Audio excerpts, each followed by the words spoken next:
Shalom, perkenalkan saya Christine Lorenzi dari Program Studi Teknologi Pendidikan, Fakultas Ilmu Pendidikan Angkatan 2023. Di sini saya akan menjelaskan mengenai bertumbuh dewasa dalam aspek emosi mengenal kehendak Allah. Manusia seringkali membuat kekeliruan ataupun masalah karena emosi yang tidak terkendali. Secara logika, kita sebagai manusia yang mempunyai akal budi menyadari mana hal yang baik dan hal yang buruk.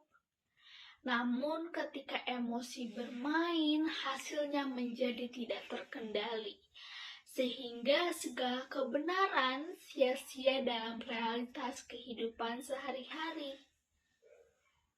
Tentu penyampaian emosi tiap individu berbeda-beda. Ada yang diam, ada yang menangis, bahkan meluapkannya secara terang-terangan.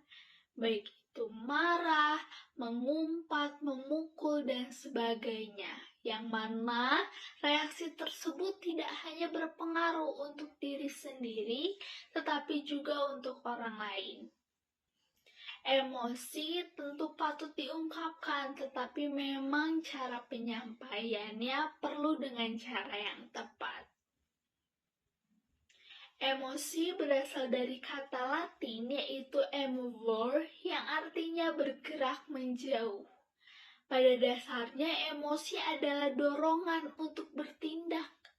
Dalam hal ini, tindakan kita akan terlihat secara emosi, seperti tawa, bahagia, menangis, dan sebagainya. Sehingga emosi dapat diartikan sebagai suatu hasil dari bagaimana perasaan itu muncul dan diekspresikan, juga suatu keadaan dan reaksi psikologis dan fisiologis yang bersifat subjektif.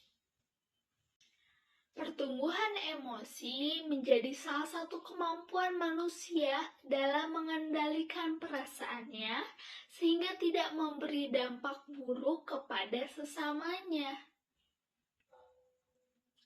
Adapun jenis emosi yang kita kenal itu dibagi dua. Yang pertama, jenis emosi positif dan negatif. Emosi positif itu jenis emosi di mana timbul dalam keadaan yang menyenangkan, aman, dan terkendali apa adanya, seperti rasa diterima, kehangatan, bahagia, sukacita, dan tenang. Sedangkan emosi negatif yaitu jenis emosi di mana timbul dalam keadaan tidak nyaman dan tidak sesuai dengan apa yang diharapkan dan ekspektasi kita. Tentu kedua jenis emosi ini tidak jarang dan pernah kita alami sesuai dengan pengalaman yang terjadi dalam kehidupan kita masing-masing. Ada beberapa hal yang mempengaruhi emosi, yaitu yang pertama usia. Hal ini karena semakin tua maka emosi hormonal kita semakin berkurang. Itulah mengapa kematangan emosi dipengaruhi oleh tingkat pertumbuhan dan kematangan fisiologis seseorang. Namun tidak menutup kemungkinan individu yang memiliki usia dewasa itu kondisi emosinya seperti individu yang jauh lebih muda. Lalu yang kedua ada pendidikan. Pendidikan menjadi salah satu sarana belajar individu untuk mengembangkan kecerdasan emosinya. Individu dikenalkan dengan berbagai jenis emosi dan bagaimana mengelolanya melalui pendidikan. Arti pendidikan ini tidak hanya didapat dalam jenjang pendidikan, tetapi juga di lingkungan keluarga, masyarakat, juga pertemanan. Lalu yang terakhir ada lingkungan. Lingkungan keluarga menjadi lingkungan pertama bagi seorang anak untuk mengamati. Tentu saat menginjak umur lebih dari 4 tahun, pun seorang anak akan mulai mengidentifikasi dirinya sendiri, siapa dirinya, bagaimana peran anggota keluarganya, seorang tua, hingga bagaimana sikap dari tiap anggota keluarganya. Apabila lingkungan dalam keluarga itu positif, maka akan mendukung seorang anak untuk memiliki perasaan yang teratur dan sebaliknya. Selain lingkungan keluarga, ada pun lingkungan sekolah, pertemanan, dan bahkan masyarakat. Tentu hal ini akan terlihat saat seorang individu mengalami proses interaksi dengan individu lainnya.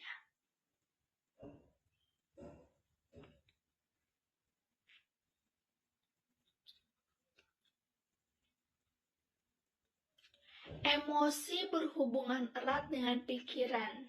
Dalam kitab Filipi 4 ayat 4-7, Paulus menulis waktu ia dipenjara oleh karena kebenaran. Ia yang mempunyai alasan yang kuat untuk tidak berkecil hati jika ia mengalami yang namanya penderitaan. Ia berkata, "Bersukacitalah senantiasa dalam Tuhan. Sekali lagi kukatakan, bersukacitalah. Janganlah hendaknya kamu khawatir tentang apapun juga, tetapi nyatakanlah dalam segala hal keinginanmu kepada Allah, dalam doa dan permohonan dengan ucapan syukur. Damai sejahtera Allah yang melampaui segala akal akan memelihara hati dan pikiranmu dalam Kristus Yesus." Melalui kitab ini, Paulus menjelaskan keadaan yang tidak membuat Paulus untuk tidak mengelola emosinya. Ia berusaha di dalam keadaan yang terpuruk sekalipun, ia tetap dapat mengendalikan emosinya.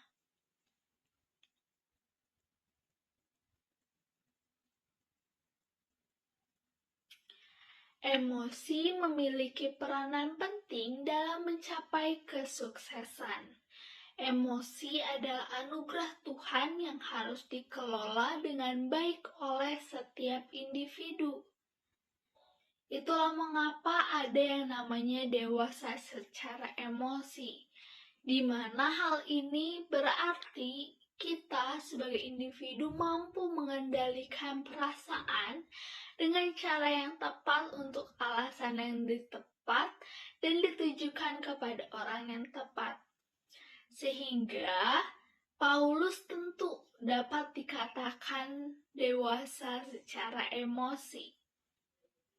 Lalu bagaimana cara kita untuk mengelola emosi itu secara tepat? Yang pertama tentu kita harus menjaga hati dan pikiran. Yang kedua, pikirkan dampaknya baik bagi kita maupun bagi orang lain. Dan yang ketiga, memiliki komitmen untuk hidup dalam kehendak Allah. Sekian presentasi yang dapat saya sampaikan. Mohon maaf apabila dalam penyampaiannya terdapat kata-kata yang kurang berkenan. Saya tutup. Shalom.